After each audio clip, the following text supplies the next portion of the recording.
ഇന്ന് കോച്ചിങ് സെന്ററുകളുടെ ഒരു മത്സരമാണ്. ഇന്ന് ഏതൊരു എൻട്രൻസ് എക്സാമിനും പലതരത്തിലുള്ള എക്സാം സെന്ററുകൾ മത്സരിച്ചുകൊണ്ട് ഇതൊരു കച്ചവടമാക്കി മാറ്റുന്ന ഒരു സാഹചര്യമാണ് നിലവിലുള്ളത്.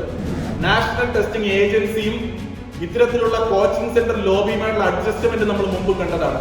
5500ഓളം സെന്ററുകളിൽ എക്സാം എഴുതിയ വിദ്യാർത്ഥികളുടെ മനോനിലയത്തിന് തകർക്കുന്ന ഒരു നടപടിയാണ് NDAയുടെ ഭാഗത്തു നിന്നും കേന്ദ്ര സർക്കാരിന്റെ ഭാഗത്തു നിന്നും ഉണ്ടായത്.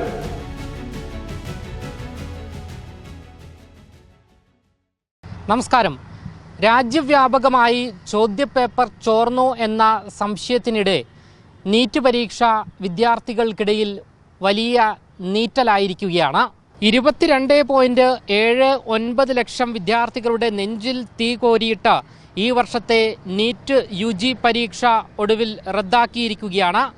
കേരളത്തിൽ 1.25 ലക്ഷത്തിൽ പരം ഉദ്യോഗാർത്ഥികളാണ് പരീക്ഷ എഴുതിയത്. പുനഃപരീക്ഷ എന്ന് നടത്തും എന്ന് നാഷണൽ ടെസ്റ്റിംഗ് ഏജൻസി അറിയിക്കാത്തത് ആശങ്ക ഇരട്ടിയാക്കുകയും ചെയ്തിട്ടുണ്ട്. പുതിയ പരീക്ഷാ തീയതിയും അഡ്മിറ്റ് കാർഡ് വിതരണം ചെയ്യാൻ സംബന്ധിച്ചും 10 ദിവസത്തിനുള്ളിൽ അറിയിക്കും എന്നാണ് NTA പറയുന്നത്. കേന്ദ്ര ഏജൻസികൾ കൈമാറിയ വിവരങ്ങളുടെ അടിസ്ഥാനത്തിലാണ് പരീക്ഷ റദ്ദാക്കിയത്. ചോദ്യപേപ്പർ ചോർച്ചയുടെ അന്വേഷണം CBI ഏറ്റെടുക്കുകയും ചെയ്തിട്ടുണ്ട്. സംഭവത്തിൽ ഇന്നലെ രാജ്യവ്യാപക പ്രതിഷേധം നടന്നു. അന്വേഷണവുമായി സഹകരിക്കുമെന്ന് നാഷണൽ ടെസ്റ്റിംഗ് ഏജൻസി അറിയിക്കുകയും ചെയ്തിട്ടുണ്ട്. മെയ് 3-നായിരുന്നു നീറ്റ് പരീക്ഷ.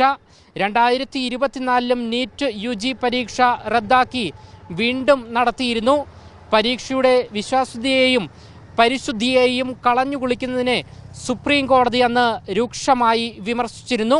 എന്നാൽ 24 ലക്ഷത്തിൽ പരം വിദ്യാർത്ഥികളുടെ ഭാവി മുൻനിർത്തി പുനഃപരീക്ഷയ്ക്ക് ഉത്തരവ് ഇട്ടിരുന്നില്ല.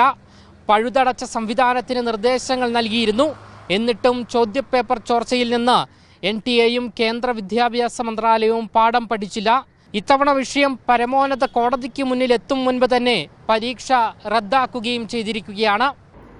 ഒരു രക്ഷിതാവിനെ സംബന്ധിച്ചിടത്തോളം അവരുടെ വളരെയധികം പ്രതീക്ഷയാണ് തന്റെ മക്കൾ ഒരു ഡോക്ടർ ആവണം. അതിനുവേണ്ടി എന്ത് ത്യാഗവും സഹിച്ച് ഇന്ന് കോച്ചിങ് സെന്ററുകളുടെ ഒരു മത്സരമാണ്. ഇന്ന് ഏതൊരു എൻട്രൻസ് എക്സാമിനും പലതരത്തിലുള്ള എക്സാം സെന്ററുകൾ മത്സരിച്ചുകൊണ്ട് ഇതൊരു കച്ചവടമാക്കി മാറ്റുന്ന ഒരു സാഹചര്യമാണ് നിലവിലുള്ളത്. ഇന്ന് ഇന്ത്യയിൽ ഒട്ടാകെ ഈ എൻട്രൻസ് പരീക്ഷയുടെ പേര് പറഞ്ഞ് ഒരു കോച്ചിങ് സെന്ററിന്റെ ലോബികൾ തന്നെ പ്രവർത്തിക്കുന്നുണ്ട്.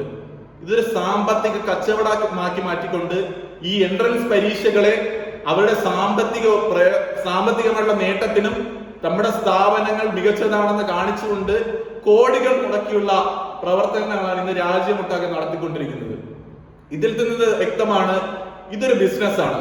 നാഷണൽ ടെസ്റ്റിംഗ് ഏജൻസിയും ഇത്തരത്തിലുള്ള കോച്ചിങ് സെന്റർ ലോബിയുമായുള്ള അഡ്ജസ്റ്റ്മെന്റ് നമ്മൾ മുമ്പ് കണ്ടതാണ്.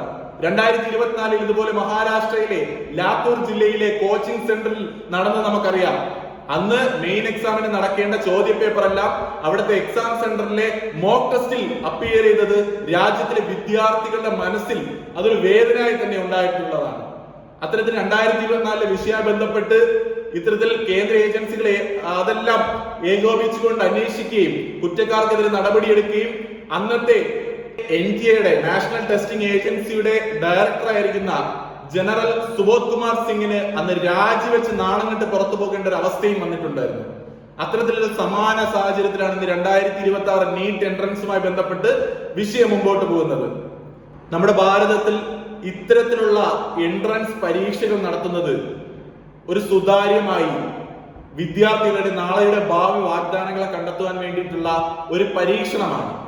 എന്നാൽ നമുക്കറിയാം +2 കഴിഞ്ഞ് ഇത്തരത്തിലുള്ള എൻട്രൻസ് എക്സാമിന് അപ്പിയർ ചെയ്യുന്ന ഒരു വിദ്യാർത്ഥിയെ സംബന്ധിച്ചിടത്തോളം ഇത് വളരെയധികം മെന്റൽ പ്രഷറാണ് ഇത്തരത്തിലുള്ള എക്സാം സൃഷ്ടിക്കുന്നത്. കാരണം അത്രയ്ക്ക് സ്ട്രെയിൻ എടുത്ത് ഞാൻ നേരത്തെ സൂചിപ്പിച്ച പോലെ ഉറക്കമില്ലാതെ രാത്രികൾ പകലാക്കിക്കൊണ്ടാണ് പല വിദ്യാർത്ഥികളും എക്സാമിന് അപ്പിയർ ചെയ്യുന്നത്. ഞാനും ഇത്തരത്തിലുള്ള എൻട്രൻസ് പരീക്ഷയ്ക്ക് വേണ്ടി രാത്രികളിൽ ഇത്തരത്തിൽ പഠിച്ച സന്ദർഭം ഞാൻ ഓർക്കുകയാണ്. വളരെയധികം പ്രഷറോടുകൂടിയാണ് എങ്ങനെയെങ്കിലും ഒരു ഡോക്ടർ ആകണം എന്ന് ആഗ്രഹിച്ചുകൊണ്ട് വളരെ കഷ്ടപ്പെട്ട് ഓരോ മാതാപിതാക്കളും തങ്ങളുടെ സാമ്പത്തികമില്ലാത്ത സാഹചര്യങ്ങളിൽ നിന്നും വളരെ സാമ്പത്തികം കണ്ടെത്തി ഇത്തരത്തിൽ കോച്ചിങ് സെന്ററുകളിൽ പോവുകയും പഠിക്കുകയും എൻട്രൻസ് എക്സാമിന് അപ്പിയർ ചെയ്യുമ്പോൾ ഇത്തരത്തിൽ നാഷണൽ ടെസ്റ്റിംഗ് ഏജൻസി പോലുള്ള പ്രധാനപ്പെട്ട എൻട്രൻസ് പരീക്ഷകൾ നടക്കുന്ന ഒരു ഏജൻസിയുടെ ഭാഗത്തു നിന്ന് ഇത്തരത്തിലുള്ള സംഭവങ്ങൾ ഉണ്ടാകുന്നത് വളരെയധികം വേദനയോടുകൂടെ കണ്ടുനിൽക്കുകയാണ് ഇന്നത്തെ വിദ്യാർത്ഥി സമൂഹം. നമുക്കറിയാം 2024 നടന്ന സമാനമായ സാഹചര്യം ഇന്നും നടക്കുകയാണ്. അന്ന് ഇനി നടക്കില്ല, ഇത്തരത്തിലുള്ള സാഹചര്യം നടക്കില്ല എന്ന് ഉറപ്പിച്ച് പറഞ്ഞുകൊണ്ട് നാഷണൽ ടെസ്റ്റിംഗ് ഏജൻസിയുടെ ഡയറക്ടർ ഉൾപ്പെടെ രാജിവെച്ച് നാണം കെട്ട് പുറത്തു പോകേണ്ട ഒരു സാഹചര്യം നിലവിലുണ്ടായിരുന്നു. എന്നാൽ ഇന്നത്തെ സാഹചര്യം നമുക്കറിയാം. ഇന്ന് ഈ ചോദ്യ പേപ്പർ 15, 20, 30 ലക്ഷം രൂപയ്ക്ക് പല വിദ്യാർത്ഥികളും കൈവശമാക്കുകയും പലയിടത്തും ഈ ചോദ്യ പേപ്പർ ചോർച്ച ഇന്ന് വ്യാപകമായി റിപ്പോർട്ട് ചെയ്യുകയാണ്. ഇത്തരത്തിലുള്ള സാഹചര്യത്തിലാണ് ഈ എക്സാം ക്യാൻസൽ ചെയ്യുന്നതും 5500ഓളം സെന്ററുകളിൽ എക്സാം എഴുതിയ വിദ്യാർത്ഥികളുടെ മനോനിലയത്തിന് തകർത്തുന്ന ഒരു നടപടിയാണ് NDAയുടെ ഭാഗത്തു നിന്നും കേന്ദ്ര സർക്കാരിന്റെ ഭാഗത്തു നിന്നും ഉണ്ടായത്. വിദ്യാർത്ഥികളുടെ മാനസികമായിട്ടുള്ള നില തന്നെ തെറ്റിക്കുന്ന ഒരു സാഹചര്യത്തിലേക്ക് എത്തിച്ചു നിൽക്കുകയാണ്. നമുക്കറിയാം 25 ലക്ഷത്തോളം വിദ്യാർത്ഥികൾ അപ്പിയർ ചെയ്ത ഒരു എൻട്രൻസ് എക്സാമാണ് നീറ്റ് എൻട്രൻസ് എക്സാം. നാളെയുടെ ഡോക്ടർമാരെ കണ്ടെത്തേണ്ട, നാളെയുടെ വാഗ്ദാനങ്ങളായ വിദ്യാർത്ഥികളെ കണ്ടെത്തേണ്ട എക്സാമാണ്. എന്നാൽ ഇത്തരത്തിൽ വളരെയധികം നിസ്സാരവൽക്കരിച്ചുകൊണ്ട് കോച്ചിങ് സെന്റർ മാഫിയകൾക്ക് വേണ്ടി NDAയുടെ ഭാഗത്ത് നിന്ന് ഇത്തരത്തിലുള്ള വിട്ടുവീഴ്ചകളും കാശിന് കോടിക്കണക്കിന് രൂപ ഉണ്ടാക്കാനുള്ള ഒരു മാർഗവുമായി ഇത്തരത്തിലുള്ള എൻട്രൻസ് എക്സാം മാറിയിരിക്കുന്നത് ഇന്ന് പൊതുസമൂഹത്തിനിടയിൽ ചോദ്യം ഉണ്ടാക്കുന്നതാണ്. ഇതിന് ആര് കൂട്ടുനിന്നാലും വളരെ ശക്തമായ നടപടിയെടുക്കണം. ഇനിമേൽ ഇത്തരത്തിലുള്ള ഇത്തരത്തിലുള്ള ഒരു എൻട്രൻസ് എക്സാമിനോ ഇത്തരത്തിലുള്ള ഒരു പൊതുപരീക്ഷയ്ക്കോ ഇത്തരത്തിലുള്ള ഒരു അവസ്ഥ ഉണ്ടാകാതിരിക്കുവാൻ വളരെയധികം ശ്രദ്ധ ചെലുത്തണമെന്ന് മാത്രമാണ് എനിക്ക് ഈ ഒരു ചർച്ചയിൽ സൂചിപ്പിക്കാനുള്ളത്. പ്രത്യേകിച്ചും ഇന്ന് വിദ്യാർത്ഥികളുടെ ഇരിക്കുന്ന മാനസിക സംഘർഷം, ഇനി അവർ ഒന്നേന്ന് എക്സാം എഴുതണം, ഇനി വീണ്ടും ടെൻഷനാണ്, വീണ്ടും കോച്ചിങ് സെന്ററിലേക്ക് പോകണം. ഒരു വിദ്യാർത്ഥി എന്ന രീതിയിൽ അവരുടെ മാനസിക നില പൂർണ്ണമായി തെറ്റിയിരിക്കുന്ന ഒരു സാഹചര്യം. പലരും എക്സാമിന് വേണ്ടി പ്രിപ്പയർ ചെയ്ത് എക്സാം കഴിഞ്ഞ് വിദേശത്ത് പോയവരുണ്ട്. പലരും പല സാഹചര്യമായിട്ട് മുമ്പോട്ട് പോയവരുണ്ട്.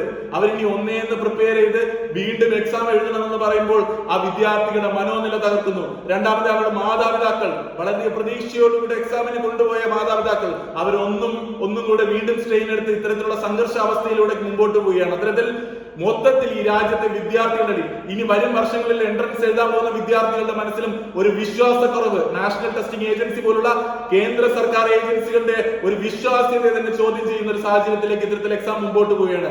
അങ്ങനെ വ്യാപകമായിട്ടുള്ള പ്രത്യാഘാതങ്ങൾ ഉണ്ടാക്കുന്ന ഒരു സംഭവവികാസമാണ് ഇന്ന് ഇന്ത്യയിൽ നടന്നുകൊണ്ടിരിക്കുന്നത്. ഇതൊരിക്കലും സംഭവിക്കാൻ പാടില്ലാത്തതാണ്. ഒരു ഡോക്ടർ എന്ന നിലയിൽ ഈ എൻട്രൻസ് എക്സാമിന് പ്രിപ്പയർ ചെയ്ത ഒരു ആസ്പിറന്റ് എന്ന നിലയിൽ വളരെയധികം വേദന ഉളവാക്കുന്നതാണ്. ശക്തമായ നടപടി ഇതിനുവേണ്ടി സ്വീകരിക്കണമെന്ന് മാത്രം ഈ ഒരു അവസരത്തിൽ സൂചിപ്പിക്കാൻ. എന്തായാലും വിദ്യാർത്ഥികളെ സംബന്ധിച്ച് രാവെന്നോ പകലെന്നോ ഇല്ലാതെയാണ് അവർ നീറ്റ് UG പരീക്ഷയ്ക്ക് വേണ്ടി തയ്യാറെടുത്തത്. ഒടുവിലാണ് പരീക്ഷ റദ്ദാക്കേണ്ട ഈ സാഹചര്യം വന്നിരിക്കുന്നത്. വിദ്യാർത്ഥികളെല്ലാം തന്നെ വലിയ മാനസിക സമ്മർദ്ദത്തിലാണ്. സമാനമായ രീതിയിൽ രക്ഷിതാക്കളും ഇത്തരത്തിലുള്ള മാനസിക സമ്മർദ്ദത്തിലൂടെ കടന്നു പോവുകയാണ്. സ്വന്തം മക്കളുടെ ഭാവി എന്താകുമെന്നുള്ള ചോദ്യചിഹ്നവും അവർക്ക് മുൻപിൽ നിൽക്കുകയാണ്.